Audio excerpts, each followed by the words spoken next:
Good evening. This is great.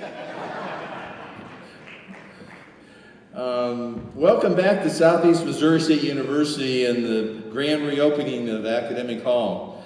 Before I say a few words that I have printed on the few pieces of paper we have here, I don't know about you all, but when I came into Academic Hall a couple days ago to do a dry run, I looked up and I said, holy mackerel, look at those beautiful stained glass windows. I can't remember those.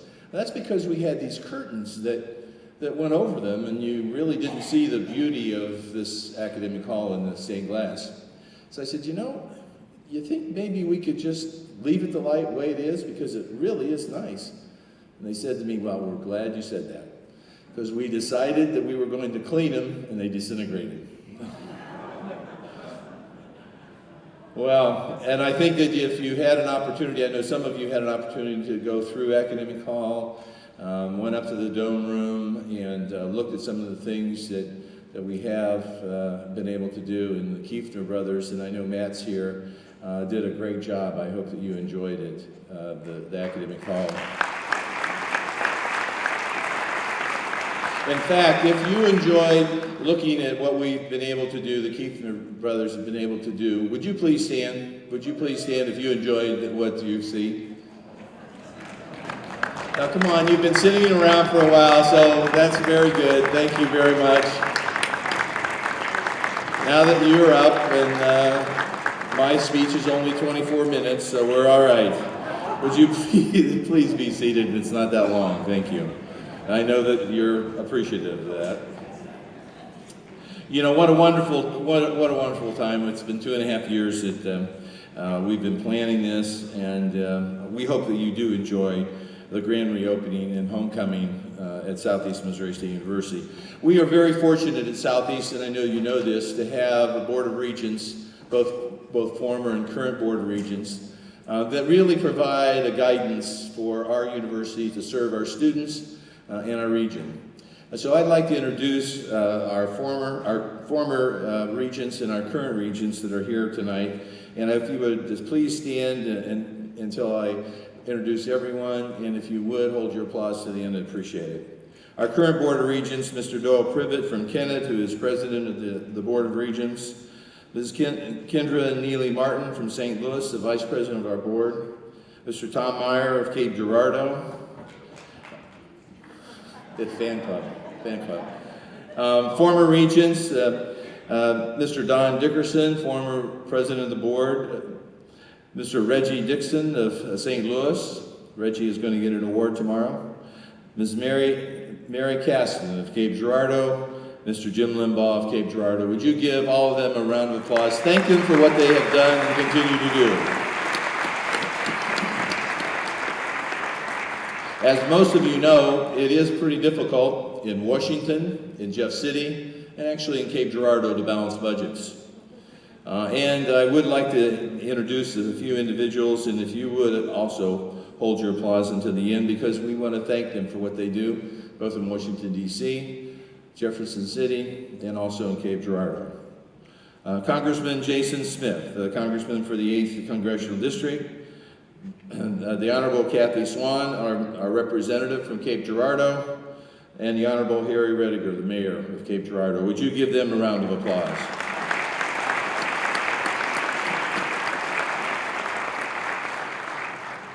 If you were here last night, you would have heard me say that all of us build on those before us. We build on the foundation that was built before we came into the position of president. And we do have one former president here. And I wish that you would recognize Bill Stacy. Bill, I think you're right over here. Would you give him a round of applause? And welcome back, Bill.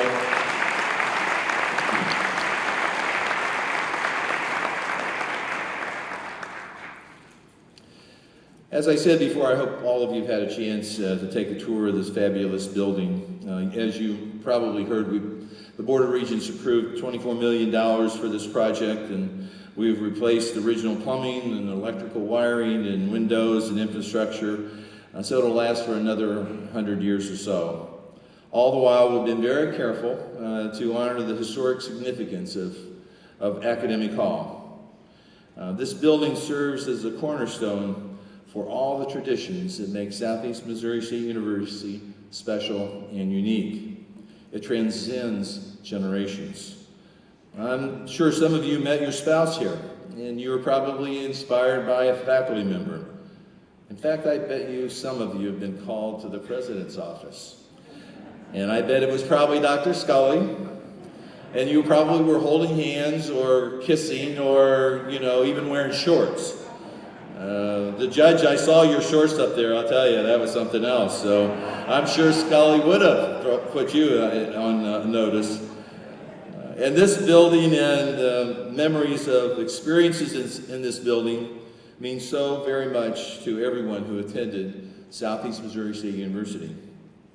As you know, the mission of our university is to provide a higher quality education experience to every student who attends. And really, that's the hallmark, regardless of whether you attended here in the 20th century or the 21st century. Southeast has expanded and grown over the past several decades. The university now is the home of almost 12,000 students on 4 campuses. And we welcome students not just from Southeast Missouri, but from all over the world. We have nearly 1,000 international students from more than 50 countries. And Southeast is not just a regional university with little notoriety. It's recognized for excellence far and wide by such organizations as U.S. News and World Report and the Princeton Review. In fact, if you get the 1873 document that you received and look at the back page, you'll see the icons on the inside of the back cover about the awards that our university has received. Our graduates have excelled in fields of education, business, science, law. You heard them tonight. That's why we're very proud that every year we give diplomas to over 2,000 students to add to the 70,000 alumni worldwide. Our current students are learning the leading edge technologies and theories while gaining practical and productive experiences at the same time. They are learning to become leaders with an entrepreneurial mindset, a mindset of thinking outside the box. And despite rapid changes in technologies, the hallmark of our students today is the same as yesterday when you were here. A solid work ethic, the ability to learn new concepts, and a drive to make a difference in our world. You are the role models for our current students. They see your successes and your giving back to your alma mater, and they will be better leaders tomorrow because of you. We're truly blessed to have an outstanding faculty, staff, and students who are dedicated to achieving success. But public higher education institutions continually face financial challenges. Since 1978, according to a recent Bloomberg report, the cost of tuition and fees at colleges and universities have increased 4 times faster than the increase of the CPI. So, what's a college education worth then today? Is the investment really worth it? Well, Southeast has a long tradition of making college education as affordable as possible. Throughout our history, we have maximized our revenues and our assets, utilized innovative and creative ways to do business to save dollars, and we work to provide quality education at an affordable cost.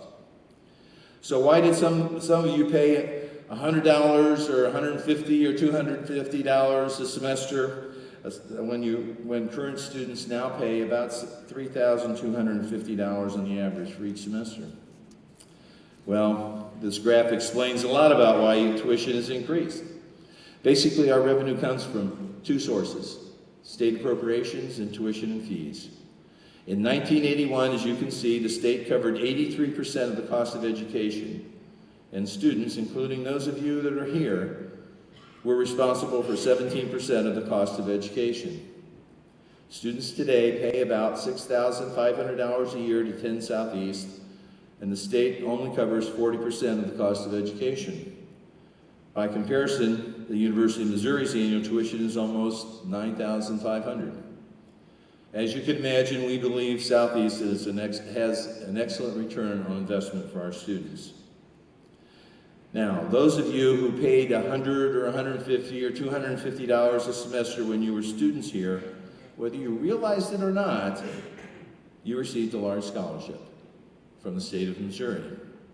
A scholarship from the state which is much larger than the ones that our current students receive. Although it's tempting to view an investment in college in pure monetary terms, I'd like to offer a broader, more inspiring view of the value of a Southeast education. If you've ever wondered what the impact an endowed scholarship has on a student today, all you have to do is ask a student who received one. I suspect many of you did that earlier this afternoon when we had our annual endowed scholarship reception. More than 300 donors and scholarship recipients gathered at the Show Me Center for pictures and words of thanks from our students who are donors. Every year we have the privilege of hearing about the dreams and aspirations of students who are the beneficiaries of your generosity. I'd like for you to hear a personal story of a young alum whose life was altered through two donors. Here's the story of Jessica Winkle. Jessica's story is very inspirational.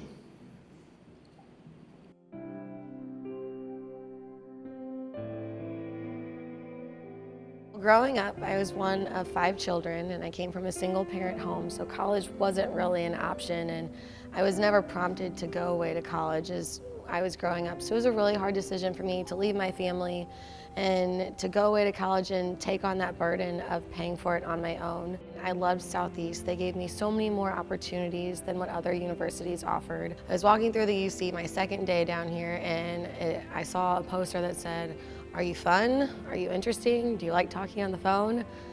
Yes, I was an 18-year-old girl, so of course I did.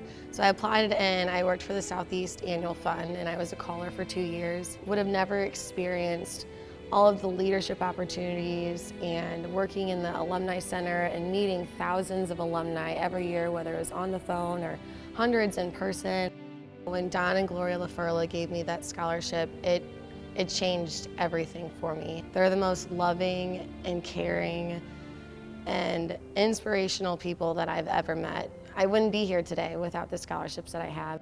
It's been so awesome getting to know them and seeing them at the different dinners and getting to just meet with them one-on-one.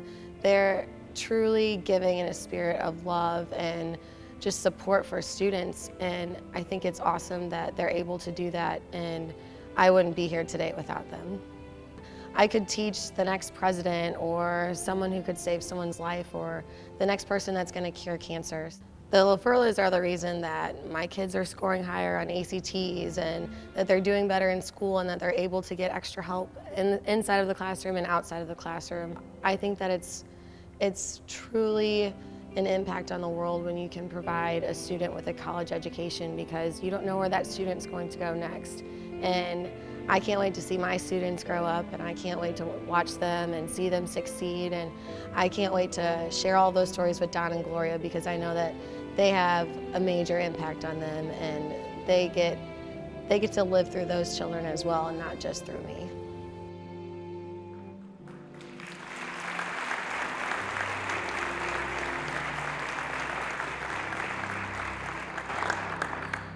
I have to tell you, I've seen this clip about 5 or 6 times, and every time I hear it, see it, I think that there are so many, and I know that there are so many of our students who are just like Jessica. They have the financial responsibilities of paying for tuition and fees on their shoulders, and they're trying to make it happen. Over and over, we hear students talk about how an endowed scholarship, how that small amount of money is the reason why they remain at Southeast and the reason why they graduate. And trust me, when I say there are hundreds of stories like Jessica's, there are. And the Southeast Missouri University Foundation has done a wonderful job raising money for scholarships and programs to support students. This is the beginning of Janine and my 23rd year at Southeast, and this is my 15th year as president. When we came to Southeast, the foundation had raised $28 million through a new Vision of Excellence campaign, and quite frankly, scholarships weren't even mentioned in the Foundation's annual report. Through the generosity of the Copper Dome Society members, the Foundation has grown to $70 million. This allows students today to receive about $1.2 million in scholarships every year. And while that certainly is outstanding, we really need to do more to financially support our future students. And since our first priority is supporting students, we're very pleased that the Foundation Board of Directors authorized a comprehensive campaign to raise $40 million to help both current and future students here at Southeast Missouri State University. Our campaign is called, obviously, Honoring Tradition and Inspiring Success, is the theme of this year's homecoming. Specifically, the campaign goals are to raise $20 million for scholarships, $17 million for academic programs, and $3 million for campus renovations. Our effort began 3 years ago, and we have quietly, not silently, but quietly, been working toward this goal. Through the leadership of the Foundation Board and the Capital Campaign Committee led by Stan Crater and Dwayne Hawes, don't put it up yet. I am very pleased to announce, and now you can, we have raised $30 million towards our $40 million goal.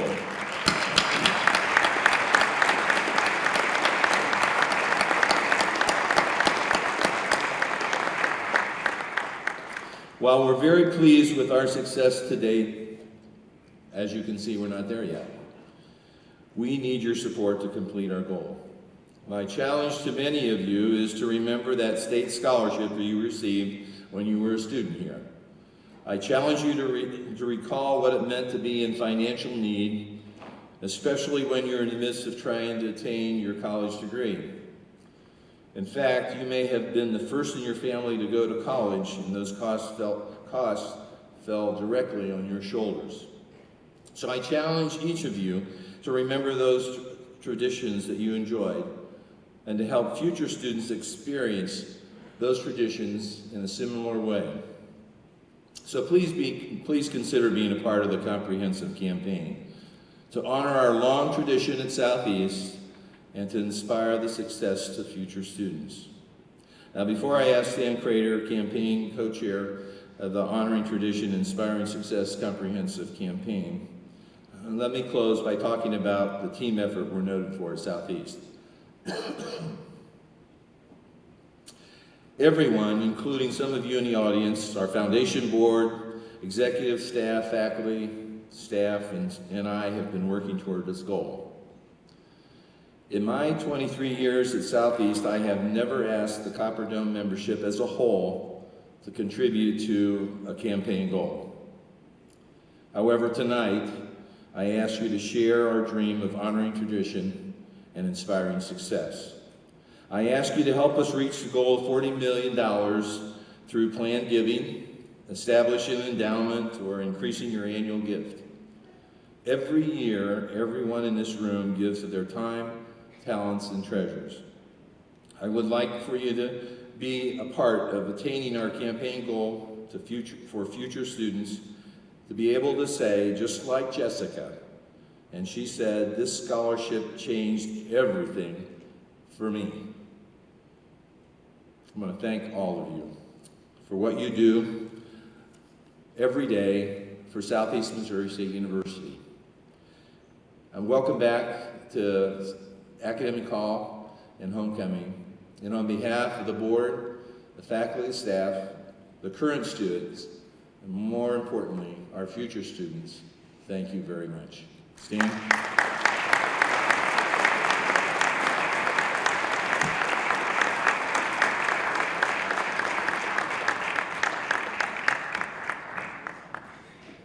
Thanks, Tim. Everybody was looking forward to me speaking tonight. Would you glance at your watches or just keep your seat? Everybody came to see me. We were putting together the agenda for tonight, and I looked down. We were sitting in a room with several other people, and I noticed that I was last.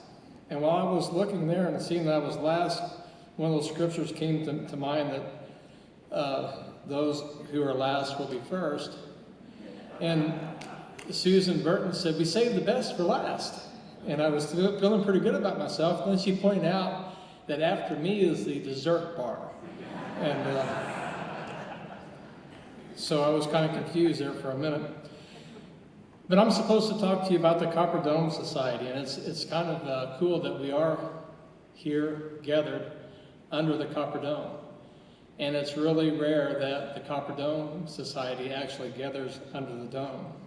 But we're celebrating the reopening of this landmark building, the dome of which can be seen from the river. Back in the days when the river was a primary source of travel, a famous riverboat captain, Mark Twain, after seeing the dome, is quoted as saying, "Cape must surely be the Athens of Missouri." Now, it really wasn't Twain who said that. It was his uncle who said it. But I quote Twain because, just like Twain, I rarely let facts get in the way of a good story. So it's nearly a decade ago, though, I was talking to serving on the foundation board, and I'm really glad that I made that decision. And when thinking about that, I wasn't sure about the university, but I thought I would learn because I was told it was this way. But when people are asked to give either their time or treasure, at least two questions come to mind for me, and I think most people with the capacity to give have these two questions. And they ask the question, does the institution's goals coincide with mine? And is the institution a good steward with their money? And I can answer this with my experience, it is. And I might add that after getting to know Ken Dobbins, I have something here I was going to say, but a couple of people saw my script and they really asked me to change it. So I'll just put it this way. It's been said that Ken could squeeze the last biscuit out of a buffalo nickel. And so I think the university has proven time and again that they're very good stewards with their money. And I can certainly answer affirmatively that the goals of this institution line up with mine. So with that frugality in mind, and 3 years ago I agreed to co-chair the Honoring Tradition, Inspiring Success Comprehensive Campaign. Now the committee's first challenge was to establish a name for the campaign. You might think that's an easy job, but it's not. It's really, it's like looking at one of Gary Lucy's paintings. It's really easy to look at a painting that he's done and say, that really looks nice. But to have to do that painting is almost impossible. It would be impossible for someone like me. And it's the same with the name. That if you want to come up with a name that's going to be catchy and meaningful, it's really hard work. But it was a way that the committee went about coming up with a name that looks simple, Honoring Tradition, Inspiring Success. It's really short, but it really says it all. And it's the way they came about that name in very short order, and the committee voted on it unanimously that I knew right then that this was the right place to be, and I was glad that I had accepted that responsibility along with Dwayne. The next step was to set the goals. And one of the most ambitious goals that we set was to raise 75% of the goal by tonight, because we wanted to be able to go out and launch the public phase coinciding with the reopening of Academic Hall. We just thought that would be really nice. But the realists on the committee were really doubtful that we would be able to do that. But through the hard work of the foundation staff and all of you here in this room were able to do that. And so it reminds me of a study I read just this year, and it said that, or it showed that the happiest people are those who freely give, and the most satisfaction comes from those who give their time, followed closely by those who give of their treasure. So I think the room tonight is full of a lot of very happy people because you've been very generous. I think you all give yourself a round of applause for that.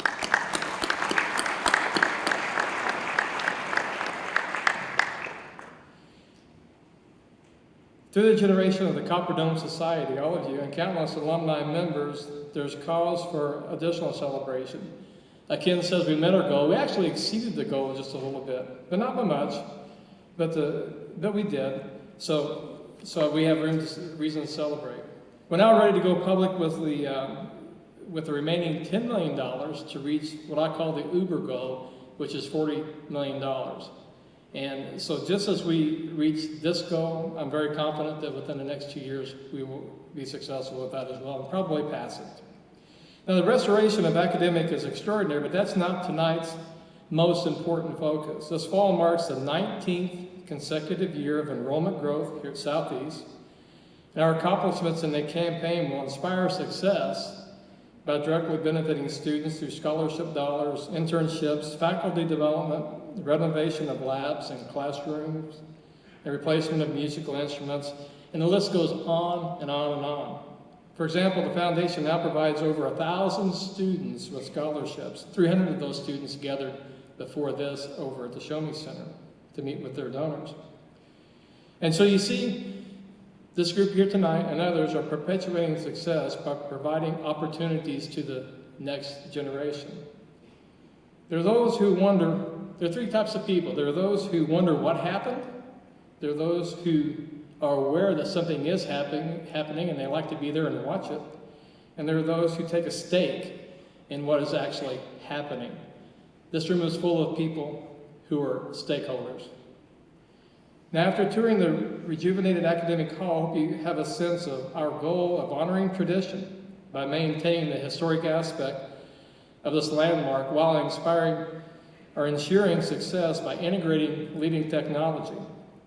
It's always important to move forward, but it's just as important to take the best of the past along with you. And I think this building is a testimony of just that. Now, about the weekend. The All-Alumni Breakfast is scheduled tomorrow at 7:30 at the Alumni Building, Kim Statuary Hall, where we'll recognize the Distinguished Service Award recipients. During the afternoon, there's a Diamond Club reception that's scheduled for 4 at Dempster Hall. And with that, I would like to just once again congratulate all of the award winners. I think you have to agree that their testimonies are very inspiring. One more round of applause for the award winners.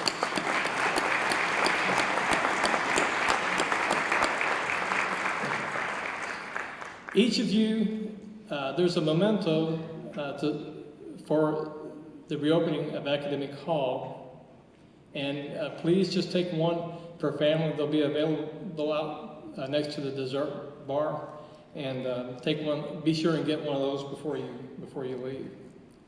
And so, as I mentioned, as you realize, as you go to the dessert bar, which is ready now, I've mentioned that several times already. The thing that's important to realize is that while we look at this building and we recognize what a magnificent job that has been done rejuvenating it, the biggest asset here at the university isn't the buildings, but it's the people that are walking around in the buildings today. It's those who have passed through the buildings in the past and those who are going to pass through the buildings in the future, because largely due to the generosity of the Copper Dome Society.